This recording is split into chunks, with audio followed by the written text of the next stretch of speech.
अस्सलामुअलैकुम स्टूडेंट्स, उम्मीद है कि आप लोग खैरियत से होंगे। और आज के लेक्चर में हम लोग ये ज़ूलॉजी सी का जो ये चैप्टर है, मतलब मिलर एंड हार्ले से अगर आप देखें तो ये चैप्टर नंबर 23 बनता है।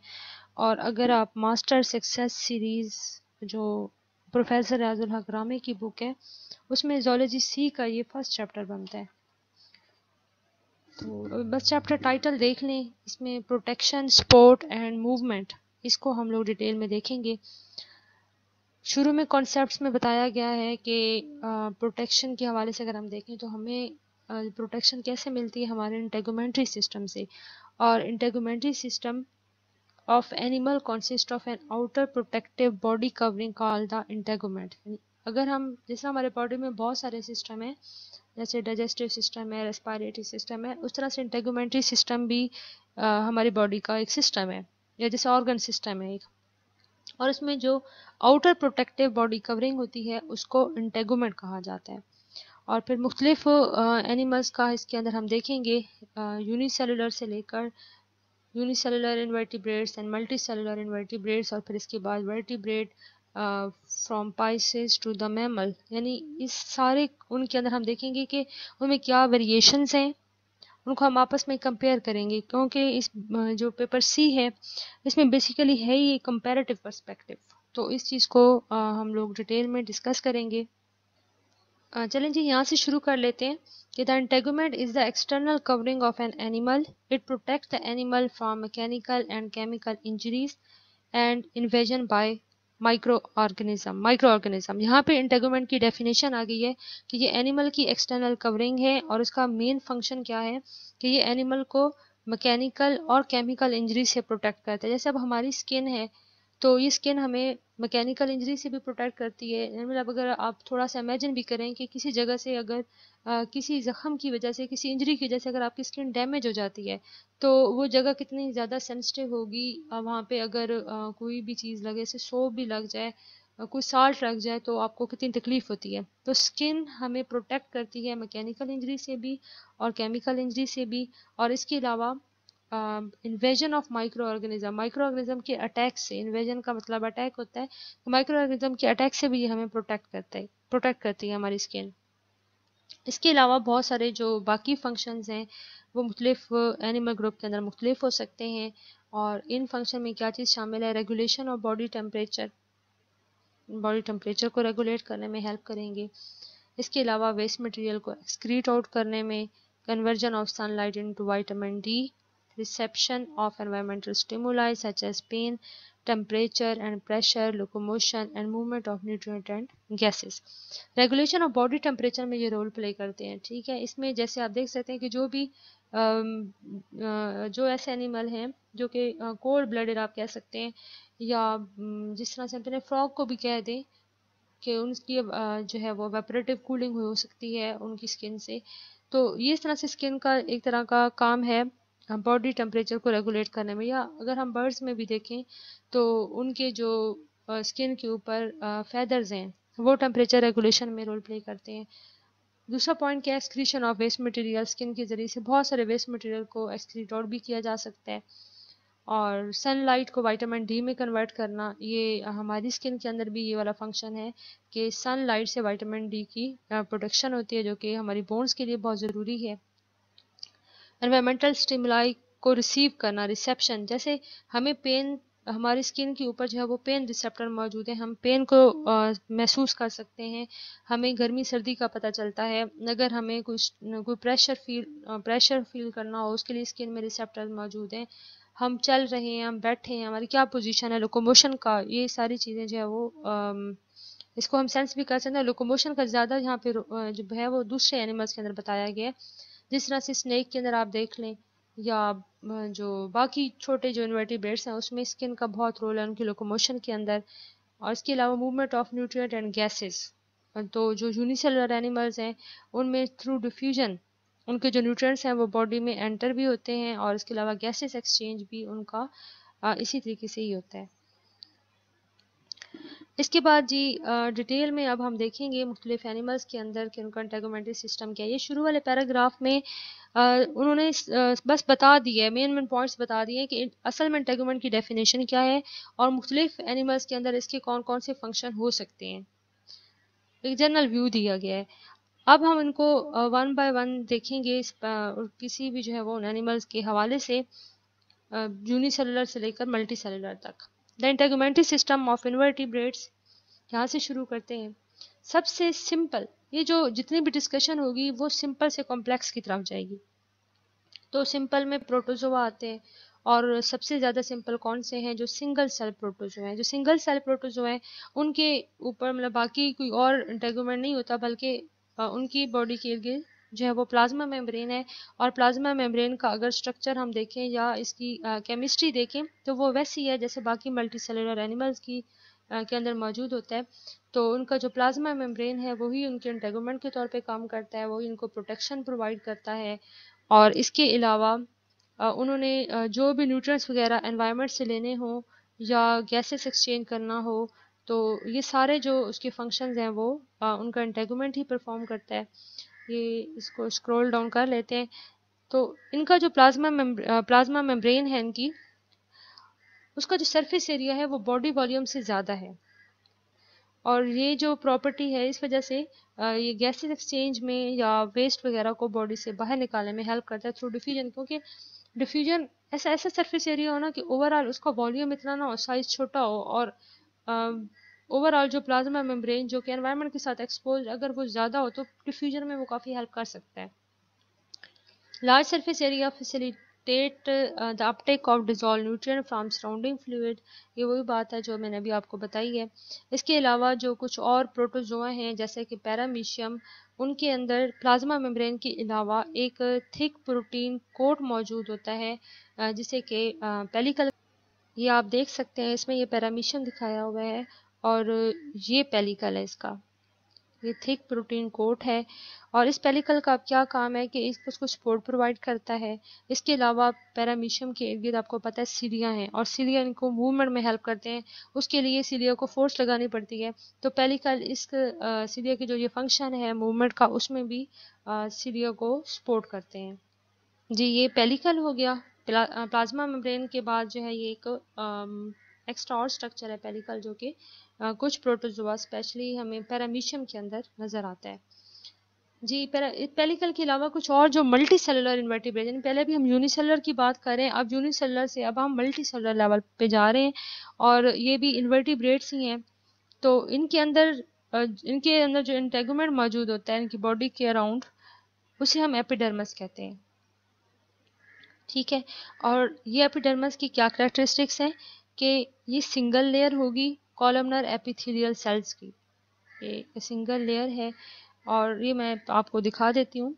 ये आप इसमें देखें कि ये देखें इंटेगुमेंट ऑफ इन्वर्टिब्रेट्स, कौन से इन्वर्टिब्रेट हैं जी, ये मल्टी सेलुलर इन्वर्टिब्रेट्स हैं। और ये इनका जो है वो इंटेगुमेंट जिसे हम एपिडर्मिस कह रहे हैं, ये कॉलमनर सेल्स हैं, उनकी सिंगल लेयर है। और इस लेयर के नीचे जो है वो बेसमेंट मेम्ब्रेन मौजूद होगी जिसके ऊपर ये मौजूद होते हैं, और बेसमेंट मेम्ब्रेन के नीचे जो है वो फिर कनेक्टिव टिश्यूज मौजूद होंगे। और इनका जो एपिडर्मिस है उसके अंदर बहुत सारे ग्लैंडुलर सेल्स भी मौजूद हो सकते हैं जो कि म्यूकस वगैरह प्रोड्यूस करते हैं। और इसके अलावा इनका जो एपिडर्मिस है उस पर सिलिया भी मौजूद हो सकते हैं, नहीं लाजमी नहीं कि सब पे सिलिया मौजूद हो, सिलिया हो भी सकते हैं और सिलिया नहीं भी हो सकते। जी, एपिडर्मिस के बाद अब जो नेक्स्ट अब हम स्ट्रक्चर देखेंगे that is cuticle. Next level है, कुछ इन्वर्टिब्रेट्स ऐसे भी होते हैं जिनमें क्यूटिकल मौजूद होता है। एपिडर्मिस के बाहर एक और फिर प्रोटेक्टिव कवरिंग है जिसे हम क्यूटिकल कहेंगे। इसमें देखें कि for example in some animals like rotifers cuticles are thin and elastic, के जो क्यूटिकल है ना इसकी कैरेक्टरिस्टिक्स क्या हो सकते हैं, ये थिन भी है या थिन भी हो सकता है और थिक भी हो सकती है। थिन किन के अंदर होगी, कुछ एनिमल्स का जिक्र किया हुआ है यहाँ पे, रोटिफर्स, इनके अंदर ये थिन है और इलास्टिक है, इसमें फ्लेक्सिबिलिटी है। लेकिन जो कुछ और हैं जैसे कि क्रस्टेशियन, अरेक्निड और इंसेक्ट, इनके अंदर ये क्यूटिकल थिक होगी और रिजिड होगी, और इसका मेन फंक्शन क्या होगा, बॉडी को सपोर्ट करने के लिए। तो इस तरह की जो रिजिड है क्यूटिकल, इसमें जो मेन कंपोनेंट होंगे उसको बनाने के लिए वो काइटिन है और प्रोटीन है, chitin and proteins. that are present in rigid plate that are flexible membranes linked together, के rigid plate की फॉर्म में काइटिन और कुछ और प्रोटीन्स मौजूद हैं, फिर उन प्लेट्स को एक फ्लेक्सिबल जो मेम्ब्रेन है वो आपस में जोड़ देती है। तो इतनी टफ या रिजिड क्यूटिकल अगर होगी तो इससे एनिमल को ये डिसएडवांटेज होगा कि वो उसमें ग्रो नहीं कर सकते, ग्रो करने में उनको डिफ़िकल्टी महसूस होगी। तो अब जब उन्होंने ग्रो करना है तो उसके लिए लाजमी है कि वो उसको शेड करें, पुरानी क्यूटिकल को शेड करें और फिर न्यू क्यूटिकल वो ग्रो करवाएं। इस प्रोसेस को एक्डाइसिस या फिर मोल्टिंग कहते हैं। तो ये इनके अंदर अडेप्टेशन है जिन एनिमल्स के अंदर जो है क्यूटिकल मौजूद होगी कि वो ग्रो करने के लिए फिर एक्डाइसिस या मोल्टिंग के प्रोसेस से गुजरेंगे। इस डायग्राम में आप देख सकते हैं ये बेसमेंट मेम्ब्रेन है। बेसमेंट मेम्ब्रेन के ऊपर एपिडर्मिस मौजूद है और एपिडर्मिस के बाद ये जो जितना भी पोर्शन है ये सारे का सारा क्यूटिकल का है। और ये डायग्राम, ये जो फर्स्ट डायग्राम है ये क्रस्टेशियंस के अंदर दिखाया गया है और जो सेकंड डायग्राम है ये इंसेक्ट में है। क्रस्टेशियन के अंदर ये इंसेक्ट की निस्बत भी ज़्यादा थिक है और इसमें एक कैल्सीफाइड लेयर भी पाई जाती है। तो ये भी इसमें भी आप देख लें कि बेसमेंट मेम्ब्रेन के ऊपर एपिडर्मिस है, जो कि अभी हम पहले देख चुके हैं कि इन्वर्टिब्रेट्स में बेसमेंट मेम्ब्रेन के ऊपर एपिडर्मिस है, लेकिन जो अब क्रस्टेशियन है या फिर इंसेक्ट्स वगैरह उनमें फिर एपिडर्मिस के बाहर एक और लेयर मौजूद है जिसे हम क्यूटिकल कह रहे हैं, जो उनको यकीनन उनकी प्रोटेक्शन में मज़ीद इजाफा करती है। अब मज़ीद अगर हम देखें तो नाइडेरियन के अंदर जो फाइलम नाइडेरिया है उसमें जो हाइड्रा हैं उनकी अगर हम बात करें तो उनका जो एपिडर्मिस है उसमें कुछ सेल की एक लेयर मौजूद है, फ्यूज सेल लेयर थिक उनका एपिडर्मिस होगा। और कुछ और अगर देखें नाइडेरियन जैसे कोरल्स हैं, अब कोरल्स में क्या होगा कि कुछ म्यूकस ग्लैंड्स हैं और वो म्यूकस ग्लैंड कैल्शियम कार्बोनेट का शेल सिक्रीट कर देते हैं उनके बॉडी के अराउंड, तो उनका टेगुमेंट फिर इस लिहाज से डिफरेंट है। और अगर हम पैरासाइट्स की बात करें तो पैरासाइट्स में हमें पता है कि चूँकि वो अपने होस्ट की बॉडी में रहते हैं लिहाजा उनको बाकी इतनी प्रोटेक्शन की ज़रूरत तो नहीं होती, ना उन्होंने वहाँ पे कोई मूव करना होता है, तो उनको ज़्यादा वहाँ पे किस चीज़ की ज़रूरत होगी कि होस्ट के एंजाइम से, होस्ट के इम्यून सिस्टम से वो अपने आप को बचा सकें। तो इसीलिए उनका जो इंटेगुमेंट्री सिस्टम है वो उस लिहाज से है और उसे हम क्या कहते हैं, उनके जो पैरासिटिक फ्लूक्स हैं उनके इंटेगुमेंट्री सिस्टम या उनका जो बाहर कवरिंग है उसको टेगमेंट कहा जाता है। और ये टेगमेंट क्या है, ये एक सिंसिशियम है। सिंसिशियम का क्या मतलब होता है कि ये एक मल्टी न्यूक्लिएटेड लेयर है, यानी जैसे प्रॉपर सेल होते हैं ना कि उनके एक जैसे टिश्यू की अगर हम बात करें तो नॉर्मली टिश्यू क्या होगा कि उसमें बहुत सारे जो हैं वो सेल हैं वो इकट्ठे मौजूद हैं, लेकिन सिंसिशियम में बहुत सारे सेल होते हैं लेकिन उनके दरमियान में जो क्रॉस वाल्स हैं वो नहीं होती और वो बिल्कुल ऐसे इकट्ठे होके एक कॉम्प्लेक्स सा स्ट्रक्चर बना देते हैं जिसमें फिर बहुत सारे न्यूक्लियस होते हैं। तो टेगमेंट भी उस तरह का ये एक स्ट्रक्चर है और इसका मेन फंक्शन मैंने आपको बताया है कि main function are nutrient ingestion, क्योंकि होस्ट से उन्होंने जो फूड होता है उसको इंजेस्ट करना होता है और इसके अलावा ये होस्ट के जो एंजाइम्स हैं उनसे उनको प्रोटेक्ट करते हैं। और अगर नीमाटोड और एनिलिड्स में देखा जाए तो इनके अंदर क्या मौजूद होता है कि epidermis that is one cell thick and secrete a multi layered cuticle. Nematode और एनिलिड में भी क्यूटिकल है, एपिडर्मिस उनकी वन सेल थिक है लेकिन फिर उसके ऊपर फर्दर वो सिक्रीट कर देते हैं मल्टी लेयर्ड क्यूटिकल को। इसी तरह से जो टेगुमेंट है अकाइनोडर्म्स का, इसको अगर हम देखें तो उसमें भी एक थिन यूजुअली सिलिएटेड एपिडर्मिस मौजूद होती है and N underlying connective tissue dermis containing calcium carbonate. अब इसमें थोड़ा सा डिफरेंस है कि इसमें एपिडर्मिस भी है लेकिन एपिडर्मिस के साथ साथ और क्या चीज़ मौजूद है, इनकी डर्मिस भी मौजूद है और डर्मिस के अंदर फिर कुछ कनेक्टिव टिश्यूज़ हैं कैल्शियम कार्बोनेट के बने हुए। तो ये अकाइनोडर्म्स की बात हो रही है जिनको हम कह सकते हैं कि उनकी बॉडी पे अकाइंस होते हैं या उनके ऊपर कांटे होते हैं। तो इस चीज़ को भी फिर हम मज़ीद डिटेल में भी देख लेंगे। आर्थ्रोपोड्स की अगर हम बात करें तो जो आर्थ्रोपोड्स होते हैं इनका सबसे कॉम्प्लेक्स इंटेगुमेंट है इनवर्टिब्रेट्स के अंदर, और जितने भी मतलब इनवर्टिब्रेट्स हैं उनमें सबसे ज़्यादा कॉम्प्लेक्स जो इंटेगुमेंट पाया जाता है वो इन आर्थ्रोपोड्स के अंदर है। चलें, इसके बाद अगर इंटेगुमेंट्री सिस्टम ऑफ वर्टिब्रेट को देखा जाए तो इसमें भी हम वही देखेंगे कि सिंपल से कॉम्प्लेक्स की तरफ। तो वर्टिब्रेट का जो इंटेगुमेंट्री सिस्टम है उसमें स्किन पाई जाती है, ठीक है। स्किन जो है वो उनका इंटेगुमेंट कहलाता है। और इस स्किन की अगर हम स्ट्रक्चर को देखें तो इसमें एक डर्मस है, डर्मस के ऊपर एक लेयर मौजूद होती है, इसे हम एपिडर्मस कहेंगे। और फिर डर्मस के जो नीचे जो लेयर पाई जाती है उसको हाइपोडर्मस। ये देख लें जी वर्टिब्रेट की स्किन, ये इसमें ये जो थोड़ी सी थिन सी लेयर है ये एपिडर्मस है। ये एपिडर्मस मतलब यूनिस वो भी हो सकती है, सिंगल सेल लेयर भी है, और इसके अलावा ये ज़्यादा लेयर भी हो सकती हैं, मल्टी सेल की लेयर भी हो सकती है। इससे इसके नीचे डर्मस मौजूद है, और डर्मस के नीचे फिर क्या मौजूद है, हाइपोडर्मस। और हाइपोडर्मस में ज़्यादातर जो है वो एडिपोज टिश्यूज़ मौजूद होते हैं, फैट टिश्यूज़ मौजूद होते हैं, जो कि स्किन को बाकी जो नीचे बॉडी के बाकी टिश्यूज़ हैं, मसल्स वगैरह, उनसे सेपरेट करता है। हाइपोडर्मस का ये काम होगा। एपिडर्मस आउटर लेयर है, और जो डर्मस है इसमें हम कह सकते हैं कि इसमें नर्व एंडिंग भी मौजूद होंगी, इसमें ब्लड वेसल्स भी हैं, और इसमें ये एबिलिटी है कि वो बहुत सारी चीज़ों को सेंस किया जा सकता है। एपिडर्मस थिन लेयर होती है, और जो डर्मस है ये थिकर लेयर है। थिकर लेयर है कनेक्टिव टिश्यूज़ की बीनीथ एपिडर्मस। और हाइपोडर्मस का जैसे मैं आपको बता चुकी हूँ कि इसमें एडिपोज टिश्यूज़ मौजूद, लूज कनेक्टिव टिश्यू हो सकते हैं, एडिपोज टिश्यूज़ हैं, नर्व एंडिंग भी उसमें भी मौजूद हो सकती हैं, और ये सेपरेट करती है स्किन को फ्रॉम डीपर टिश्यूज़। वर्टिब्रेट में सबसे पहले जालस फिश की स्किन अगर देखें तो jawless fishes such as lamprey and hagfish have relatively thick skin. इनकी स्किन जो है वो थिक होगी, और बहुत सारे जो ग्लैंडुलर सेल्स हैं वो उसके ऊपर मौजूद होते हैं, जो कि उसको प्रोटेक्ट करते हैं, और उसके ऊपर प्रोटेक्टिव क्यूटिकल भी सिक्रीट करते हैं। और ये हैगफिश ये भी एक जालस फिश है।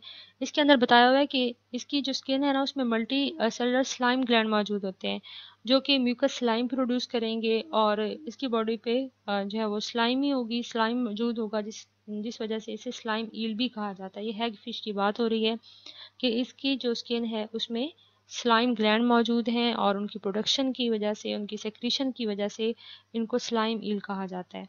ये इस डायग्राम में हम देख सकते हैं कि ये फैट सेल्स हैं, फिर बेसमेंट मेम्ब्रेन है, और बेसमेंट मेम्ब्रेन के ऊपर इनकी जो स्किन है, और ये काफ़ी ज़्यादा थिक स्किन पाई जाती है इनकी। और ये जो एपिडर्मल सेल्स हैं ये फिर क्यूटिकल सिक्रीट करते हैं। इसके अलावा म्यूकस सेल्स भी मौजूद हो सकते हैं, कुछ और तरह के ग्लैंडुलर सेल जैसे अभी हम देख चुके हैं, स्लाइम प्रोड्यूसिंग सेल्स, वो भी इसमें मौजूद हो सकते हैं।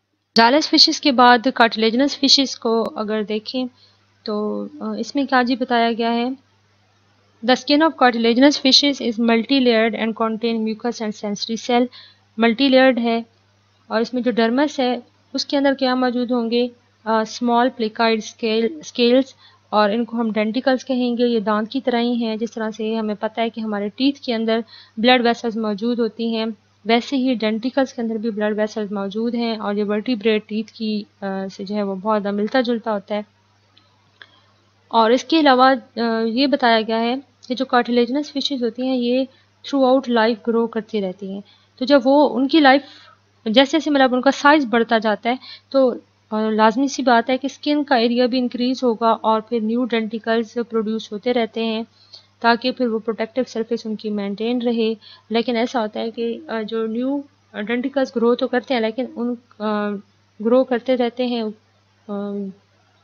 लेकिन उनका जो अपना साइज़ है वो एक ख़ास स्टेज पे जाके नहीं बढ़ता। जिस तरह से हमारे टीथ है ना, कि जब निकलते हैं दांत तो पहले बढ़ते हैं, लेकिन एक ख़ास जब वो मैच्योर साइज़ तक पहुंच जाते हैं तो इसके बाद फिर वो मज़ीद नहीं बढ़ सकते। और इसके अलावा ये जो डेंटिकल्स होते हैं ये उनकी स्किन से बाहर निकले हुए होते हैं, और इस तरह से जो है वो रफ सी सरफेस बना देते हैं कार्टिलेजिनस फिशेस की। ये इस डायग्राम में आप देख सकती हैं कि ये उनकी डर्मिस है, और ये डर्मिस से ग्रो कर रहे हैं ये इनके प्लेकाइड स्केल्स, जिनको डेंटिकल कहा जाता है। और टीथ की तरह ही इनकी बाहर वाली कवरिंग एनिमल मौजूद है, डेंटाइन है, पल्प मौजूद है, और ये जो स्केल्स होंगे इनके बाद क्या मौजूद है, यहाँ पे एपिडर्मिस मौजूद है, और ये एपिडर्मिस से बाहर निकले हुए होते हैं। और इस तरह से ये एक दिखाया हुआ है, मल्टीपल होंगे, और जिसकी वजह से जो कार्टिलेजिनस फिशेस हैं उनकी स्किन रफ नज़र आती है। अब अगर बोनी फिश की स्किन को देखा जाए तो इनकी स्किन के ऊपर स्केल्स मौजूद होते हैं। कार्टिलेजिनस फिशेस की स्किन पे हमने क्या देखा है कि उनमें प्लेकाइड स्केल्स मौजूद हैं, लेकिन जो बोनी फिशेस हैं इनकी स्किन के ऊपर स्केल्स मौजूद होते हैं, और ये स्केल भी जो है वो डर्मल टिश्यू से डिराइव्ड होंगे और उनके ऊपर एपिडर्मिस उन स्केल्स को कवर करती है। इसके अलावा ये बताया गया है कि इनके अब स्केल शेड नहीं होते और ये उनके मार्जिन और लोअर सरफेस पे ग्रो करते रहते हैं। तो एक तरह की जो है वो ग्रोथ लाइंस डेवलप हो जाती हैं कि जैसे जैसे वो ग्रो करेंगे वहाँ पे न्यू स्किल्स डेवलप होंगे। तो हमें अब मतलब हम उसे उन लाइंस को देख के आइडिया लगा सकते हैं कि इस फिश की टोटल कितनी एज होगी, क्योंकि वो लाइन से हमें पता चल सकता है। इसके अलावा ये बताया गया है कि जो फिशेस की स्किन है वो परमिएबल है, यानी उसमें से बहुत सारी चीज़ें गुजर सकती हैं, लिहाजा वो फंक्शन परफॉर्म करेगी इन गैस एक्सचेंज। और ख़ास तौर पे ये काम इम्पॉर्टेंट है स्मॉल फिशेस के लिए जिनकी अंदर स्किन यानी कि लार्ज सरफेस एरिया मौजूद होगा और बॉडी का वॉल्यूम छोटा है। जैसे अभी हम पीछे भी पढ़ चुके हैं कि जब साइज़ छोटा हो और सरफेस एरिया ज़्यादा हो तो फिर उसमें गैसेस एक्सचेंज या बहुत सारे मटेरियल और उनकी inside the body and outside the body movement में हेल्प हो जाती है। और इसके अलावा इनकी अगर हम डर्मिस देखें तो उसमें बहुत ज़्यादा ब्लड कैपिलरीज मौजूद होंगी, और जहाँ पे ब्लड कैपिलरीज ज़्यादा होती हैं वो भी रेस्पिरेशन में रोल प्ले करेंगी। The epidermis also contain many mucus gland भी मौजूद हैं, और अब ये म्यूकस ग्लैंड का क्या काम है कि वो म्यूकस प्रोड्यूस करेंगे और उस म्यूकस से इनको बैक्टीरियल या फंगल इन्फेक्शन से एक तो उनको प्रोटेक्शन मिलेगी, और इसके अलावा जब फिशेस स्विम करेंगी तो जो फ्रिक्शन है वो भी कम हो जाएगी। और इसके अलावा कुछ और फिशेज ऐसी हैं कि उनमें ख़ास किस्म के ग्रैनुलर सेल्स मौजूद होते हैं जो कि पॉइजन या हम कह सकते हैं कि इरिटेटिंग सब्सटेंस प्रोड्यूस करेंगी, और इससे ये होगा कि उनके ऊपर जो प्रीडेटर हैं वो अटैक नहीं करेंगे। और इसके अलावा और ये बताया गया कि कुछ और बोनी फिशेस, टेलियोस्ट बोनी फिशेस को कहते हैं कि जो कि बहुत गहराई में रहते हैं पानी के अंदर, तो उनके अंदर फोटोफोर्स मौजूद हैं जो कि लाइट प्रोड्यूस करेंगे। अब इस लाइट प्रोडक्शन से उनको मतलब स्पीशीज रिकग्निशन में भी हेल्प मिल सकती है, और इसके अलावा जो बाकी कुछ और प्रीडेटर्स हैं, ठीक है, उनको मतलब अपने कुछ और प्रोटेक्शन के लिए उनको वो सिग्नल दे सकते हैं या फिर वार्निंग सिग्नल दे सकते हैं किसी और एनिमल्स को। तो ये मतलब इस तरह के डिफरेंट फंक्शन हैं उनकी स्किन परफॉर्म करती है। ये यहाँ पे दिखाई गई है बोनी फिशेस की स्किन कि ये उनका हाइपोडर्मिस फिर डर्मिस है, और डर्मिस से ही इनके ये जो है वो स्केल निकल रहे हैं। स्केल का जो रीजन है वो डर्मिस है, और फिर इन स्केल्स को इस एपिडर्मिस ने कवर किया हुआ।